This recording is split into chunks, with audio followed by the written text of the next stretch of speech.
Hola nuevamente. Estamos en nuestra última parte de la unidad uno que tiene que ver con algunos conceptos que vamos a recorrer sobre la utilización de las redes y qué significa Internet para nosotros. Podemos hablar empezando desde el final, que como dice Castell, recuerda que Castell lo habíamos abordado al principio de nuestra unidad, que es un sociólogo español eh, muy conocido y que a nosotros nos sirve para poder pensar la utilización de las nuevas tecnologías, no solo en la educación, sino en nuestra vida cotidiana. Y dice Castell que Internet permite la creación en red más allá de una suma de individualidades.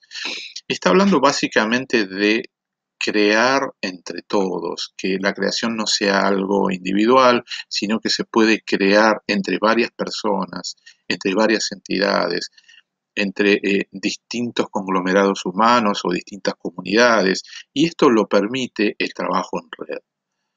Otra vez, como lo habíamos empezado a recorrer en la primera, en primero de nuestros encuentros, vemos que existe la posibilidad de que las máquinas estén conectadas entre sí y esta conexión de las máquinas hace que las personas puedan estar conectadas entre sí. Y esto hace que esta conexión sea muchísimo más poderosa que la más poderosa de las computadoras individuales. Entonces, podemos hablar de que el mundo está conectado de forma de que eh, las conexiones son múltiples de muy distinta manera y que las nuevas tecnologías permiten estas conexiones y que nosotros tomamos acciones para interactuar con otras personas todo el tiempo, muchas veces sin pensar en que esta mediación es tecnológica y que, por ejemplo, cuando utilizamos los celulares, utilizamos algún medio de redes sociales o alguna comunicación persona a persona, como, por ejemplo, como puede ser el WhatsApp, estamos utilizando no solo un programa, sino que estamos utilizando una red que permite esa comunicación con otras personas y que esto hace que nuestras formas comunicativas hayan cambiado, lo que nosotros llamábamos prácticas sociales modificadas, hayan cambiado muy rápida y muy poderosa, de forma muy poderosa, porque cada vez podemos hablar más rápidamente con mayor cantidad de personas. Y en este caso, los aparatos o la tecnología que está detrás es cada vez más importante. Y la idea es que nosotros en general utilizamos las redes, pero nunca pensamos en ellas. Y la idea también tiene que ver con pensar un poco cómo funcionan estas redes. Porque no solo permiten conectar máquinas, sino que eh, permiten que personas puedan interactuar de formas muy distintas. No solo en una conversación o una charla informal, sino comunicaciones de tipo laboral, comunicaciones como la que estamos estableciendo nosotros ahora, que son académicas, y comunicaciones de muy distinto tipo y forma que hacen que se haya enriquecido mucho las formas comunicativas en nuestro mundo y que ya prácticamente no podemos vivir sin pensar en esos tipos de comunicaciones, como si hubieran estado siempre. En principio lo que tenemos que pensar es que necesitamos que las máquinas tengan lo que se llama conectividad, o sea que se puedan conectar a otras máquinas y que esta conexión se hace a través de un medio que son llamadas las redes. Por eso son las capacidades, o la conectividad es la capacidad de un dispositivo de conectarse a otro. Y la idea es que no todos los dispositivos tienen esa capacidad, aunque está creciendo cada vez más. Cuando en algún momento hablamos de Internet de las cosas, estamos hablando de que existe una tendencia a que los dispositivos se conecten a otros dispositivos de forma diversa, muchas veces utilizando como plataforma Internet, pero existen otras formas también de comunicación que son fuera de Internet, que tienen que ver con cierta capacidad de conectividad que tienen los aparatos.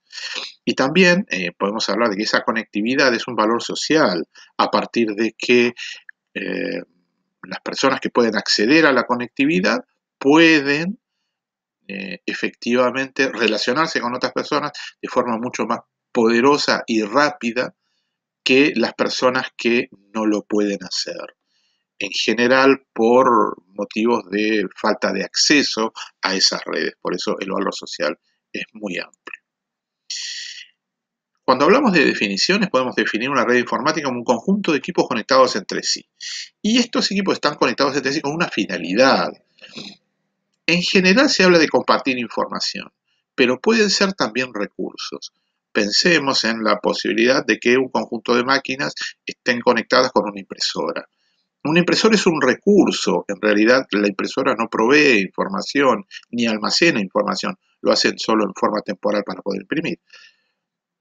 Pero este recurso sirve a que otro conjunto de máquinas pueda acceder a un medio de impresión, a veces cercano, a veces remoto.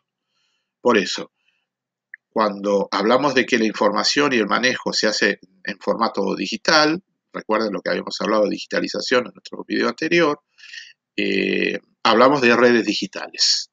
La mayoría de las redes que existen ahora de comunicación son digitales, a pesar de que existen, todavía coexisten en nuestro país las redes analógicas.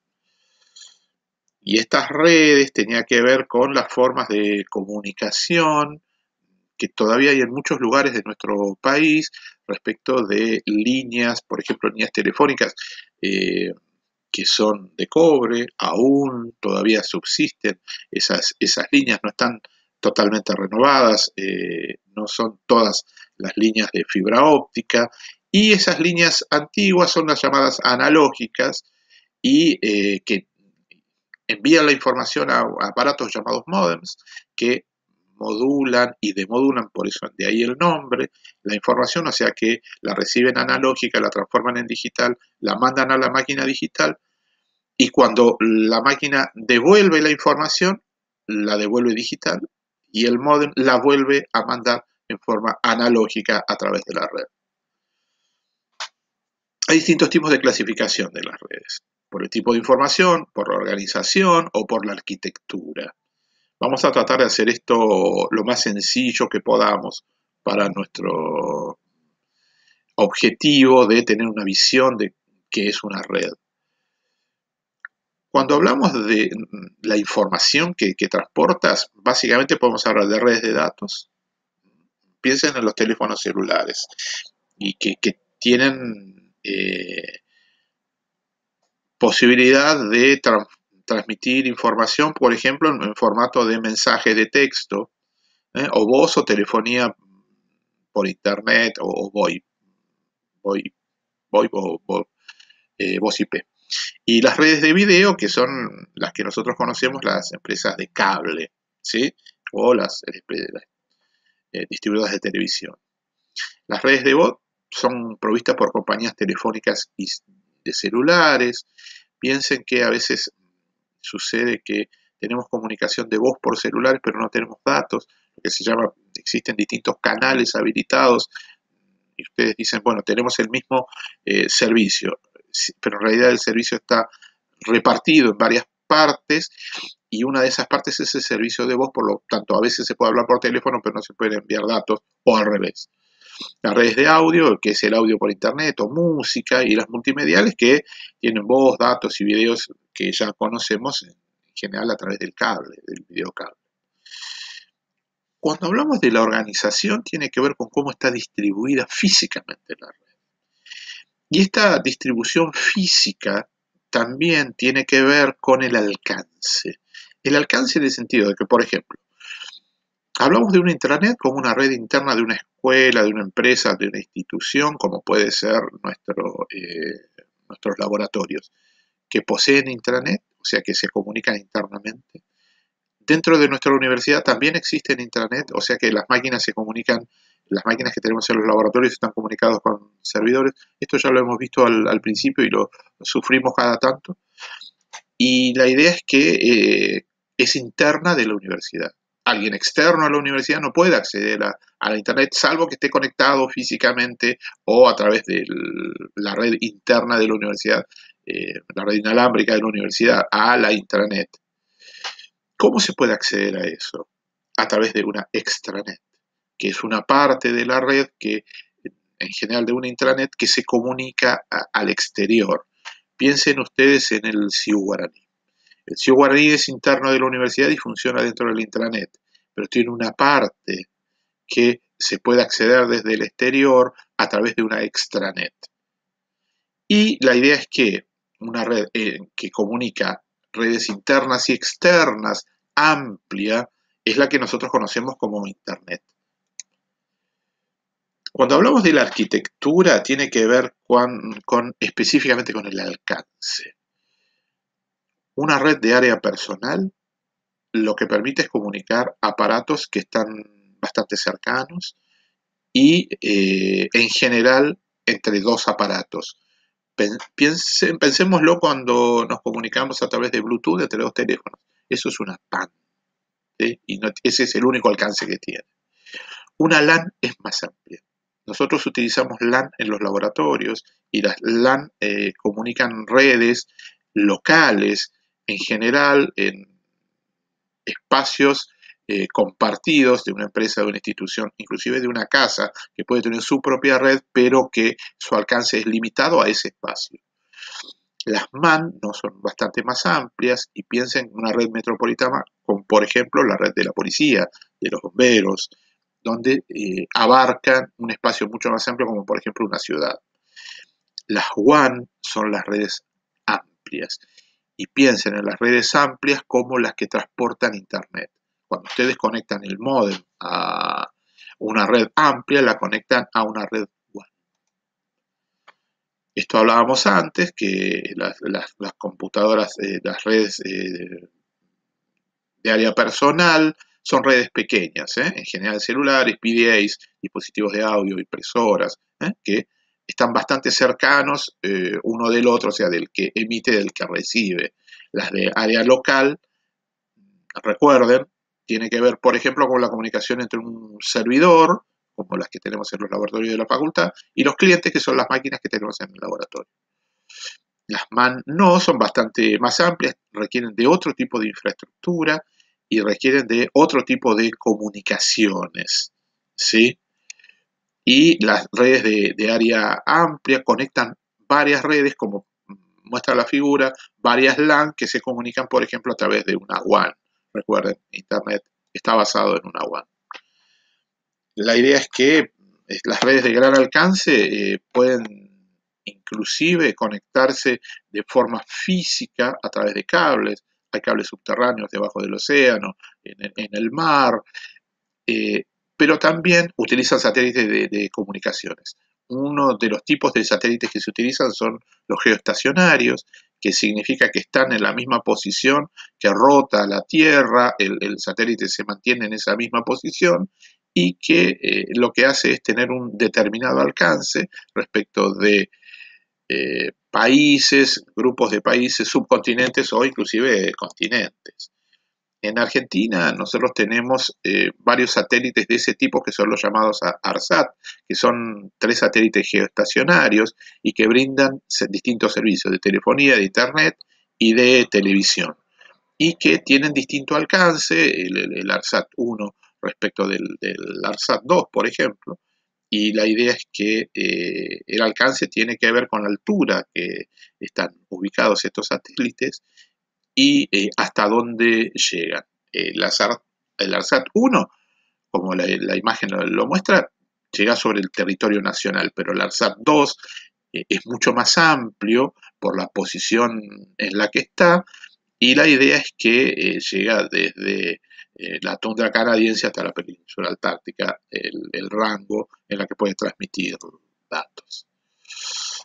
Y hablamos de que las distintas formas de comunicación de las máquinas tiene que ver con que se pueden conectar de distintas formas, con cables, las redes cableadas como las que tenemos en el laboratorio, o inalámbricas como las redes que están en el campus, a las cuales se puede acceder, por ejemplo, con los celulares sin necesidad de enchufarlos. Vamos a hablar brevemente de Internet. La idea es que la posibilidad de que los aparatos se conecten entre sí tienen que ver con una tendencia que surgió hace unos 30 o 40 años, que tiene que ver con la convergencia tecnológica. De esto hablamos al principio de nuestro curso también, que es la posibilidad de que distintos servicios converjan para ofrecer formas comunicativas mucho más complejas. Recuerden que estos distintos servicios no solo son lógicos, sino que también son físicos, ¿sí? Y hablamos de que la web, como nosotros la conocemos, o la World Wide Web, es una colección de documentos electrónicos. Y esta conexión están almacenados en un lugar determinado. Nosotros trabajamos con algunos conceptos que tienen que ver con la nube, que es una forma de mirar en forma metafórica, que no están, la información no está basada en nuestra máquina, sino que está en otro lugar. Y este otro lugar son otras máquinas que están en otros lugares del mundo. ¿Dónde están físicamente? Muchas veces no nos interesa, porque los transportes de información que hacen las redes se ocupan de que nosotros no tengamos que estar dirigiendo el pedido de información hacia una máquina en especial, sino que son estos mismos sistemas los que las redireccionan. ¿Qué es lo que necesitamos para conectarnos a Internet? En principio, una computadora o dispositivo para recibir datos, puede ser un teléfono o un teléfono inteligente. Un programa explorador, recuerden que nosotros en los laboratorios usamos varios, el Mozilla Firefox, el Chrome de Google, y en los celulares es posible que utilicen algún otro, ¿sí? Específico de los celulares. Necesitamos una conexión a un proveedor de servicios de Internet. En la universidad lo que tenemos es el servicio que nos provee nuestra universidad, que a su vez contrata un servicio externo. Necesitamos servidores que alojan los datos. Otra vez, estos servidores pueden ser locales o pueden ser remotos. Y remotos cuando están en otros lugares físicos, que pueden ser otras localidades, otras ciudades, otros países. Y enrutadores y conmutadores que dirigen el flujo de datos, que son aparatos que se ocupan de la comunicación, que en general nosotros no vemos, pero que sí son necesarios para redireccionar el flujo de información. En general podemos hablar de que la web las páginas están almacenadas en servidores que están en todo el mundo. Y que cuando nosotros tipeamos una dirección en un navegador, tipeamos lo que se llama una URL, Uniform Resource Locator, que tiene que ver como algo así como localizador uniforme de recursos, que hace que vaya a un lugar especial la búsqueda y busque la información y nos la traiga a nuestra máquina a través de esta dirección. Por eso el servidor envía a la página los datos a la computadora y el explorador lo muestra en la pantalla. Estas páginas están escritas en un lenguaje llamado HTML, Hypertext Markup Language, o lenguaje de marcas de hipertexto. Estas páginas pueden contener texto, gráficos o distintos objetos, como estamos bastante acostumbrados a verlos, inclusive sonidos. Piensen en que el lenguaje HTML lo que hace es componer un conjunto de información para que nosotros la podamos ver de determinada manera en forma de documento, pero que las partes que los componen son elementos individuales. Las páginas tienen una dirección única, que hablábamos de llamada URL, y que las páginas pueden contener vínculos a otras páginas o a otros documentos o a otros objetos, y se llaman hipervínculos. Los sitios web se componen de distintas páginas que están referidas a un asunto común. Un ejemplo clásico es el sitio de la universidad, que tiene distintas páginas que muestran distinto tipo de información. Y en general estos espacios tienen una página de inicio que nos permite saber dónde está el resto de la información en formato de índices. Piensen otra vez en la página de la universidad. La búsqueda de información tiene que ver con la posibilidad de trabajar buscando información cada vez más grande, cada vez más amplia, cada vez más difícil de buscar. Hablamos de cientos de millones de páginas y necesitamos motores de búsqueda, que son los llamados buscadores de Internet, del cual nosotros utilizamos muy comúnmente el Google, pero existen otros. Hasta aquí nuestra última parte. Nos vemos en el aula.